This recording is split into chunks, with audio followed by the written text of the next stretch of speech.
구본철입니다. 지금 현재 윤석열 대통령이 미국을 방문 중에 있습니다. 나토 정상회담이 미국에서 열리고 있는데 여기에 observer로 초청이 된 것이죠. 참 아이러니하게도 사진을 보니까 윤석열 대통령이 젤렌스키 우크라이나 대통령과 같이 붙어서 2층에서 사진을 찍은 모습을 보았습니다. 왜 하필 우크라이나 대통령과 이렇게 같이 붙어서 있는지 회의를 주최하는 주최 측에 약간의 계획이 엿보이기도 하죠. 지금 우크라이나에서 필요한 이 전쟁 물자 관련해서 대한민국이 가장 필요한 국가다, 이런 의미도 포함될 수 있다고 봅니다. 이 정상회담 가운데 한미 정상회담이 별도로 열렸습니다. 현재 한국과 미국은 핵협의그룹, 즉 NCG라고 하는 상호 협의체를 운영 중에 있습니다. 이 협의체가 매년 열릴 때마다 그때마다 공동 성명 또는 합의서 수준으로 매년 이제 기록을 남기는데, 이번에 협의 그룹에서 만일에 북한이 남한을 핵으로 공격하면 미국이 가지고 있는 자산, 지금 남쪽에는 전략 또는 전술 핵이 없기 때문에 결국은 핵 잠수함에서 투발해서 또는 비행기로 북한을 공격할 수 있다, 즉 핵 우산을 펼쳐주겠다라고 이번에 두 정상 간에 아마 합의를 한 것 같습니다. 그동안의 대한민국은요, 미국의 핵우산을 아주 간곡히 요청을 했습니다.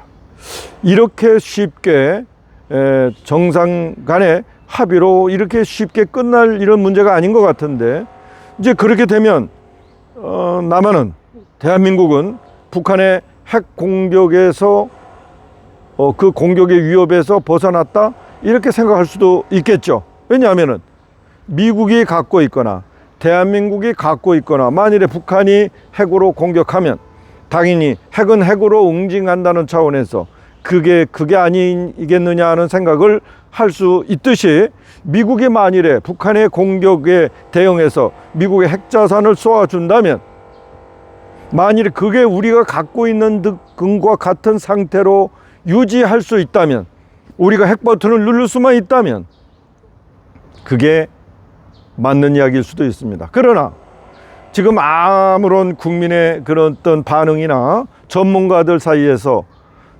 대단히 잘했다, 정말로 미국의 핵 우산은 확실하다, 이란 이야기가 나오지 않고 있습니다. 왜냐하면 미국이 핵 우산을 펼쳐주겠다고 하는 이야기가 진심으로 들리지 않기 때문입니다.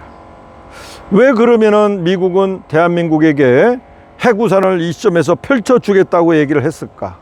지금 대한민국 내에 대한민국 스스로 핵 전력 또는 핵 능력을 가져야 된다는 이야기가 정치권에서부터 일어나기 시작했습니다. 며칠 전에는 나경원 의원이 중심이 돼서 핵 능력 관련된 세미나도 했고, 이번에는 유영원 조선일보 출신의 국회의원이 무궁화 포럼이라고 하는 국회의원들 간에 19명이 참여했다고 하는데, 이 국회의원들 간의 연구 모임을 결성하기도 했습니다. 정치권에서 한국은 스스로 핵전력을 가져야 된다라고 이제 의견을 모아가는 중입니다. 이런 가운데에 윤석열 대통령을 미국에 초청해서 대한민국은 이제 핵으로는 미국이 지켜줄 테니까 핵 문제에 대하여는 더 이상 이야기하지 마라, 이런 미국의 의사를 아마 대통령에게 전달하고, 대통령은 이제 미국이 핵우산을 펼쳐주겠다고 하는 거니까 우리 스스로도 핵 능력을 갖출 그런 준비나 의사는 없다라고 아마 확인을 해 준 것 같습니다. 이런 대통령의 처사는, 이런 과거에 전두환 대통령이 정권의 정통성이 사라졌을 때, 없을 때 미국에게 우리는 영원히 핵을 갖지 않겠다고 포기한 것과 같은 그런 후손들에게, 대한민국의 미래에 큰 잘못을 한 것은 아닌지 우리가 되돌아볼 필요가 있습니다. 그렇다고 해서 국민의 의사가 미국의 핵자산의 투발을 믿을 수가 없다, 핵 우산은 믿을 수가 없다라고 하는 이 의식을 정상들 간의 하나의 페이퍼로 걷어낼 수는 없는 일입니다. 정치인들이 이미 깃발을 들었고 이제 할 일은 우리 시민들이 이 의사를 집약하는 네트워크를 구성할 때라고 저는 생각합니다. 그래서 저와 우리 동지들 그동안의 원자력 살리기 국민행동을 결성해서 약 4년간 활동하면서 문재인을 제외한 백운규 이하의 공무원까지 다 고발하고 지금도 재판 중인 그 재판을 이끌어온 우리 원자력 살리기 국민행동의 입장에서 보면 이제부터 진정으로 필요한 대한민국의 핵 능력이 이 세 가지 영역에서 필요하다는 인식을 갖고 이제 시민단체로서의 새로운 출발을 계획하고 있습니다. 그 첫째 능력이 뭐냐? 원자력 발전소를 조금 더 확대하고 대한민국의 주력 전력 산업으로 키워야 되고 서방 세계의 원자력 기술의 선두주자가 되어야 한다는 것입니다. 두 번째가 한미 원자력 협정에 의하여 대한민국은 원자력 발전소에서 나오는 폐기물을 재활용하고 재처리해서 다시 원자력 발전소에서 사용하지 못하도록 원자력 협정이 되어서 대한민국은 그야말로 한 번 쏜 원자력 봉을 그대로 바깥에 콘크리트에 밀봉해서 보관하는 바람에 핵 폐기물이 다른 일본보다 훨씬 더 많이 생산되고 있는 문제점이 있습니다. 다시 말해서 그 원자력 폐기물을 가운데 이걸 재처리해서 플루토늄을 추출하고 이 플루토늄으로 다시 원자력 발전소를 계속해서 돌리는 이런 선순환적인 기술을 우리가 대한민국에 가져야 됨에도 불구하고 일본은 가지고 있습니다. 왜? 미국이 인정했기 때문에. 그러나 대한민국은 이 기술을, 이 능력을 미국이 인정하지 못하기 때문에 핵 폐기물이 일본보다 훨씬 많이 나오는 겁니다. 따라서 대한민국은 이 원전에서 나오는 폐기물을 처리할 수 있는 플루토늄 재처리 기술을 우리가 가져야 되겠다는 이야기입니다. 세 번째, 이런 원자력 기술, 원자력 발전 기술이 결국은 어디까지 확대되어야 하는가? 이것은 바로 원자력 잠수함, 즉 핵잠수함으로 우리가 이어져야 된다는 것입니다. 대한민국에서 만드는 가스터빈 또는 그 디젤 터빈 잠수함은 세계적 수준입니다. 손원일함 같은 거는 디젤 잠수함이죠. 잠수함조차도 대한민국이 원자력 잠수함을 확보해야 됩니다. 이번에 호주에서 미국의 지원으로 원자력 핵잠수함을 확보하는데 실패했습니다. 물론 호주는 원전 또는 핵잠수함을 만들 능력이 없습니다. 그러나 대한민국은 있습니다.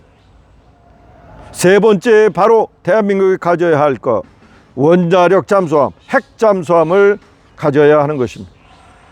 네 번째가 바로 전술핵을 우리가 스스로 개발해서 지금 북한이 50에서 100기 정도의 전술핵을 가지고 있다고들 보는데 대한민국 역시 이만한 전술핵을 가져야 된다는 것입니다. 우리 스스로가, 우리가 가지면 일본이 가지고 도미노 현상이 일어나는 건 그거는 우리가 할 바가 아닙니다. 우리는 지금 북한으로부터 핵 위험을 직접 받는 국가고, 우리가 핵 공격을 받았을 때 그것도 지상 30km에서 터지는 EMP 폭탄 같은 경우 만일에 터지면 그냥 서울 시내 전체가 통신이 두절되고 군사기지에서 나오는 모든 전자제품, 비행기도 뜰 수 없고 레이더도 작동 안 하고 이런 마비 상태가 되는 그런 환경을, 이 폭탄을 북한은 가지고 있습니다. 이런 상황에서 대한민국이 만일에 전술핵 폭탄 기술을 갖지 못한다고 한다면 이거야말로 호랑이 앞에 쥐 같은 신세가 될 것입니다. 아무리 대한민국의 재래식 무기가 북한보다 많다고 해도 이번에 북한 협정에서 이루어졌듯이 북한의 120만 군대를 무장시키는 것은 한 달이면 충분합니다. 한 달. 주성아 같은 그 북한에 탈북한 친구가 북한의 재래식 전력이 일주일도 못 간다고, 대한민국과 맞붙으면, 재래식으로 맞붙으면 일주일도 못 간다고 얘기를 하지만 지금 현재의 수순이고, 만일에 러시아가 아무리 형편은 무기라 하지만 이제 우크라이나 전쟁 끝난 후에 북한을 재무장시키기로 마음 먹었고, 중국이 재무장시키기로 마음만 먹는다면 한 달 이내에 중국과 러시아와 같은 군대로 만들 수 있는 건 오히려 북한의 저 잘 훈련된 정신 무장이 확실한 저 군대 120만 군대를 무장시키는 기간은 한 달이면 충분한 것.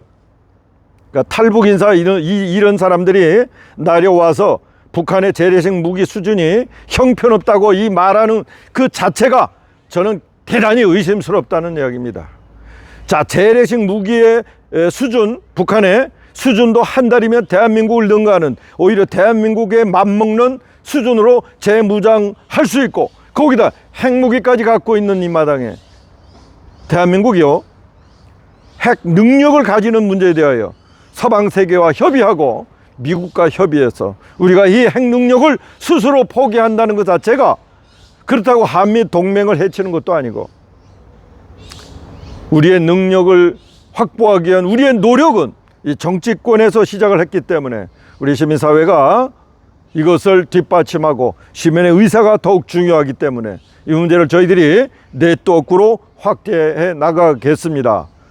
일명 미래 핵전략 네트워크. 여러분, 이제 시작을 했으니까 원자력 살리기 국민행동의 명칭이 미래 핵전략 네트워크로 변화되고, 이제 이것을 정식 조직으로 만들면서 이제 이 애국 국민들의 행동의 대원칙으로 한번 세울 생각입니다. 여러분의 참여와 기대를 부탁드립니다. 감사합니다.